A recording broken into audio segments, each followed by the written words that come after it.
caring for our land. Growing our essentials. Cultivating our future.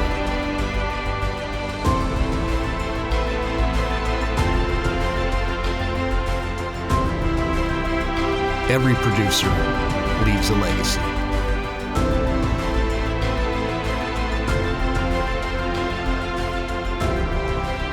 Our amazing grasslands.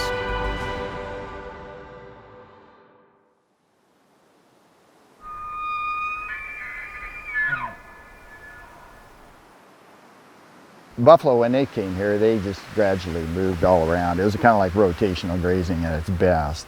Now that we got lands all fenced off and everything, we got to make sure that the cattle never stay at one spot too long, and they can constantly move around, sort of like it was back when the buffalo were here.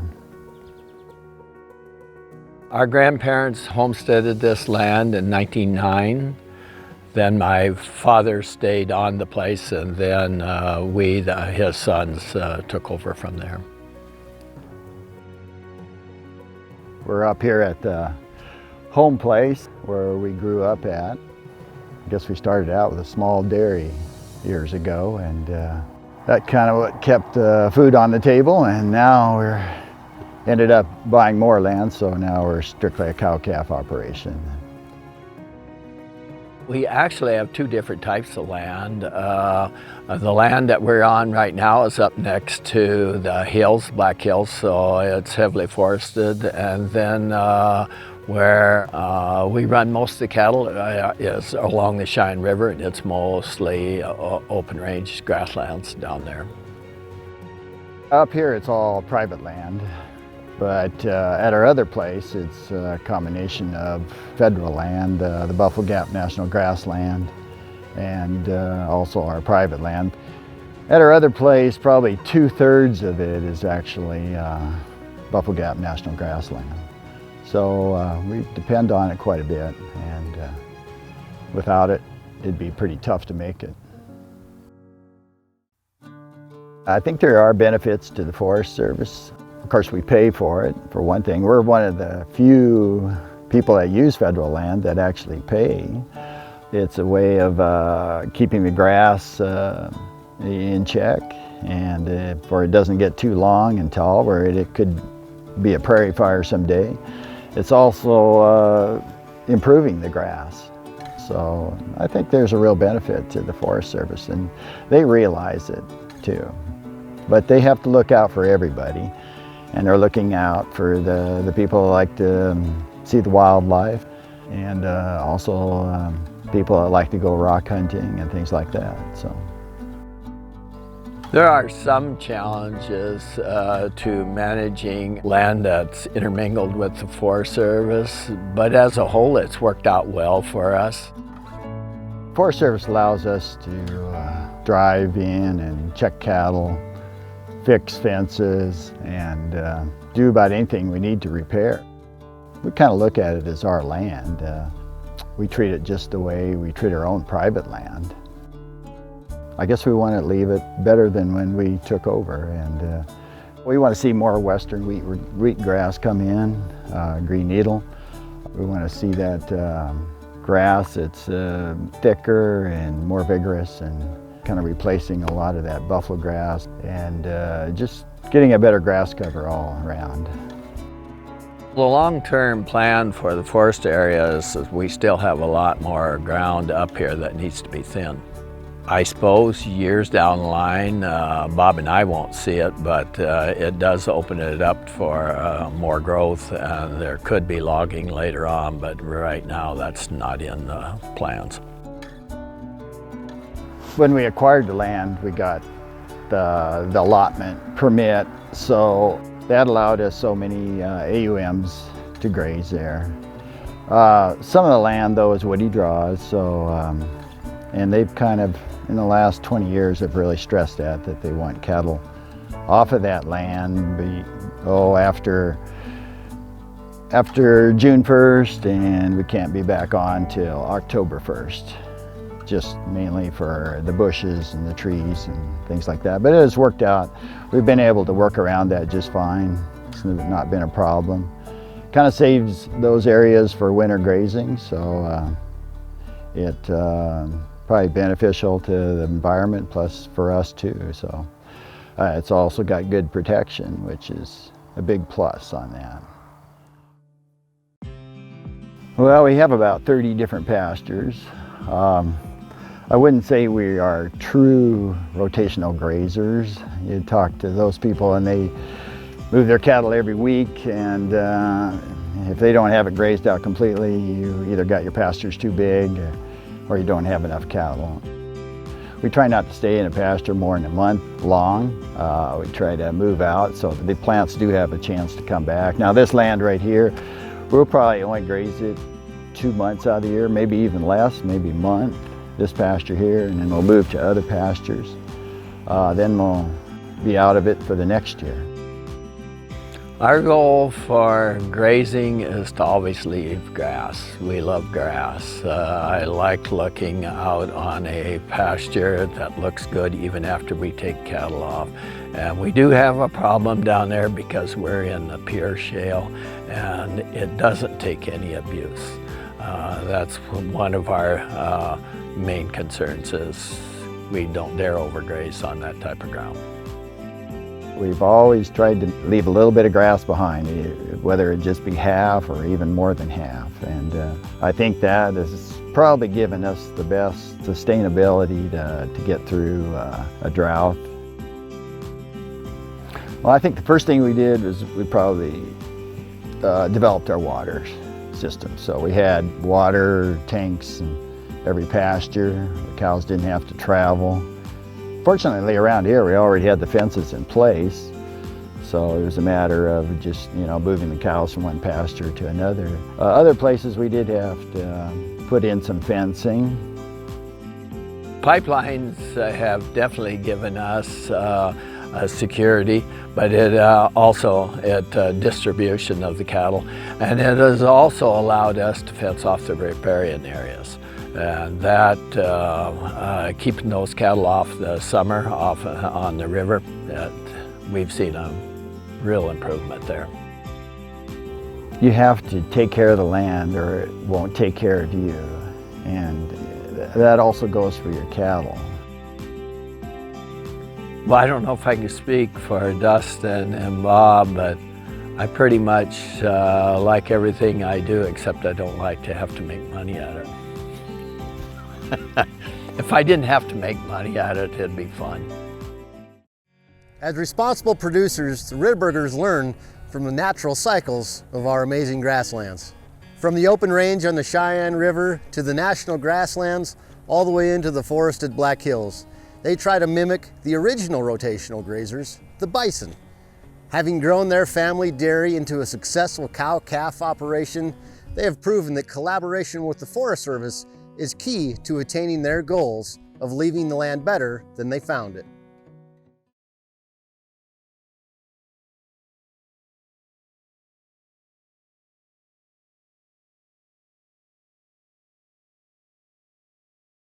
Next up, we meet a woman in agriculture who's taking land ownership and stewardship to a whole nother level. She is sharing her knowledge about building good relationships with producers to nurture healthy pastures and enhance her grasslands. Back in my mother's side of the family, land has been passed on through the generations. And my mom actually sold a quarter of land in Illinois, which they used to purchase this place. And we lived over at Woonsocket. That's where I grew up. My parents bought this place in the early 1960s. The history of this place is that there was a renter on here, one renter, same renter for 35 years. And he was here because he was a good grass manager. I remember when my parents purchased this place that it was predominantly native grasses and so much warm season grass, I think, that my dad planted, and the renter too, planted a pasture to crested wheatgrass so they would have some cool season grasses for grazing. And now we are predominantly brome, and bluegrass, which are cool season grasses. So that's our biggest conservation challenge now, is limiting the invasive cool season grasses, introduced species, and try and bring back the native grasses. Oh, I met Jean about 2 years ago. She was looking for a tenant to bring cattle up here, and it's been a pretty good working relationship ever since. She's been really good to us. I mean, she's taught us a lot of things. Taught us a lot about soil health, this rotational grazing. And you know, my dad practiced rotational grazing, and Van did too, the guy that lived here, and they had, I don't know, this place had 4 or 5 pastures, and they were rotated rather than doing one pasture season long, whatever. But now this place has 20 pastures. We qualified for the EQUIP program a few years ago and have 5 new watering points because of that, which has just been massive improvement for our utilization. Because there were pastures that we couldn't graze when they needed to be grazed because the water was a limiting factor. This is Mark's 2nd year with me, and you know, he's been open to the things that I do. I really have appreciated Mark. If I need help, Mark comes with a good attitude and comes quickly. I got about half my herd up here and half my herd south of here. I lease from 3 people now, but Jean has the most intensive program, and my calves come off heavier up here by about 70, 80 pounds every year. Fly control is a lot easier with this rotational grazing. Seems like you get them, you know, constantly moving, the flies don't catch up quite as fast.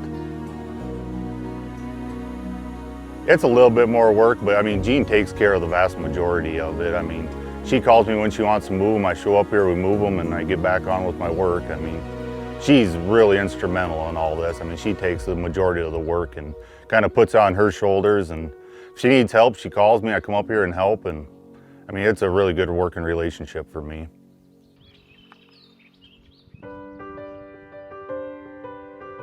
I first met Jeannie, maybe 5 years ago, and I came out and did a rangeland inventory on her operation, and she was very interested. She always has questions, and she always wants to know more, and not that I always have those answers, but she just has such a strong desire to find the answers, working with her renters to use the livestock as a tool to better manage the grass. For landowners who were like me, coming in from 35 years in the city and just feeling so disconnected, it was so critical for me. I mean, it really put me on the map to have someone tell me to go to the South Dakota Grassland Coalition to connect with those guys. Because, yeah, they've just got their ear to the wall. They've got their producers, boots on the ground producers, and they don't just talk theory, they've lived it. My 2 pieces of advice would be go to YouTube and find Alan Savory TED Talk, and the other thing is to make a connection with the South Dakota Grassland Coalition, and their website is phenomenal. The NRCS people are phenomenally helpful as well. You know, are cattle good for the earth? Are cattle bad for the earth? It's management. Is your management good for the earth? You know, cattle have much to contribute. What would we do with all of this grass if there wasn't something to consume it? The cows are my gardeners and my landscapers, you know. The fact that they come along and the cows use it, the ripping and tearing of the grass stimulates it to grow more. I think that there's something about the nurturing aspect of grazing cattle and moving cattle, and I mean, I get so much fulfillment. These aren't even my cows, and I love seeing them go on to fresh grass, and I love connecting with them. They were all crowding around my four-wheeler the other night, and one of them was actually nibbling on my hat. I love the connection with them and seeing them get fat and do well. You know, I love that. I love seeing them be healthy. So, and I think that that's maybe a big draw for women in agriculture is the nurturing part of it.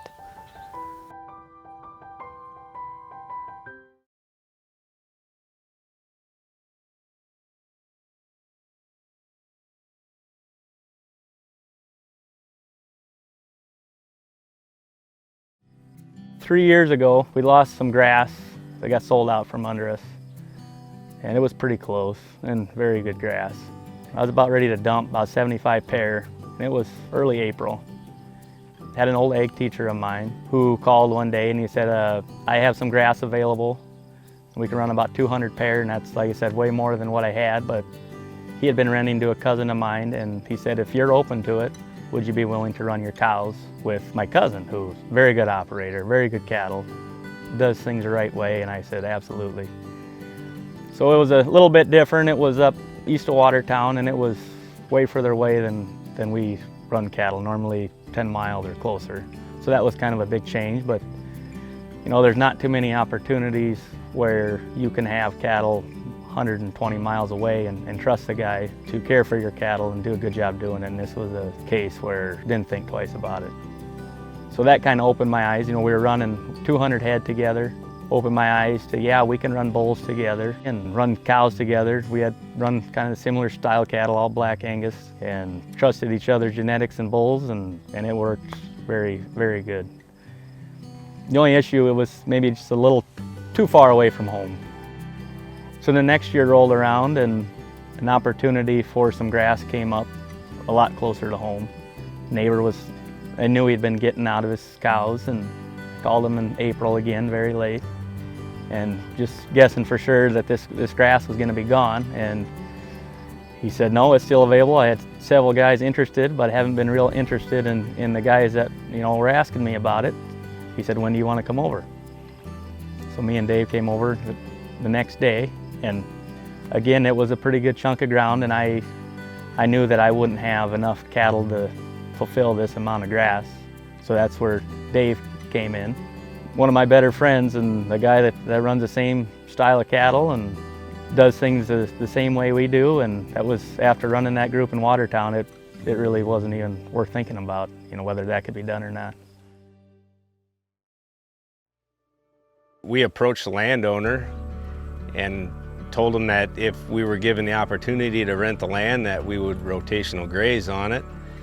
And they actually took us up on that. We actually underbid some fellow ranchers, but we offered a rotational graze, and they thought that'd be a better deal for everybody in the long run. Tyler and Dave's rotational grazing practice, I guess is what you'd call what they're doing, really fits my needs. And so it was a real lucky thing that I knew Tyler and knew Tyler's family, and when he approached me with the plan to kind of implement this rotational grazing program, I was real excited. It was something I've been looking for. And so I hope we're kind of at the beginning of this project, and I hope that long-term it accomplishes a couple goals. One is to make this piece of native pasture out here healthier. And two, I hope that Tyler's able to make some money out here and put his kids through college with that. So we're kind of balancing those two needs. And so far it looks good. It's a pretty intense deal we run. We have 12 paddocks on that piece we picked up last year, and then this year we picked up another good chunk of grass. So I guess the benefits are there's a lot of moving, you know, a big group of cows, so we need extra bodies. Another benefit is spraying. We do a lot of spot spraying and cover a lot of ground with two guys. Maintaining fences, spraying, the moving of cattle, there's a lot of work in moving cows. It's one of them deals when you set it in motion, that moving cows, you don't stop because it's a weekend and, you know, your wife wants to go on the trip. You're moving them cows before you're doing stuff like that, I guess. It is unique, and we do have differing ideas every once in a while. We butt heads every once in a while, because I would say we're probably a little bit more like brothers than we are friends at most of the time. So when he thinks sometimes that we should be moving, I think maybe we ought to leave him another half a day, and I don't know, it always tends to work out pretty well, I guess. This is our second year doing it together, and so we're learning how to do it just a little bit better. and everything's going pretty smooth. Last year we ran 100 head together, and this year we came upon some more grass, another opportunity. We were also approached by the landowner because of our rotational grazing practices, and we're running 180 pair together right now. So we just about doubled what we're doing together. It's pretty time intensive, I would say, at certain times, because a lot of times we're doing, like the first Pastures of grass we did every 2 days. So when you're trying to cut hay and spray crops and stuff like that, and you got to move cows every 2 days, it can be a handful. But I think it's going to be very beneficial in the long run. The partnership that Dave and Tyler have been able to create on their operation here these last couple years, it reminds me a lot of the West River grazing coalitions and the different grazing partnerships that they have West River that we see a lot. It's basically two local landowners, neither one of which wanted to expand their operation or couldn't expand their operation on their own. They just didn't have the human resources or the facilities to pull it off. And so in order to expand their ranch capacity, they partnered together, they pooled their resources, and it's working out fantastic. They're running larger herds of cows, but they can work collectively. They have twice the manpower, twice the resources to actually move those cattle and pull off that type of a system. You know, getting at partnership, it's not just one mind. You are going to be better when you have more than one voice. You're going to have more ideas and more ways to do things. And the challenge, of course, is sorting those out to what's going to be the best thing for that moment in doing that. But it's a lot better to have more than one thought process when it comes to doing these things. The Moore story shows us how close connections and family has helped them even in the face of adversity. They've built an operation where everybody wins. There are many challenges when taking care of our amazing grasslands, and nobody does it better than the producers right here in our region.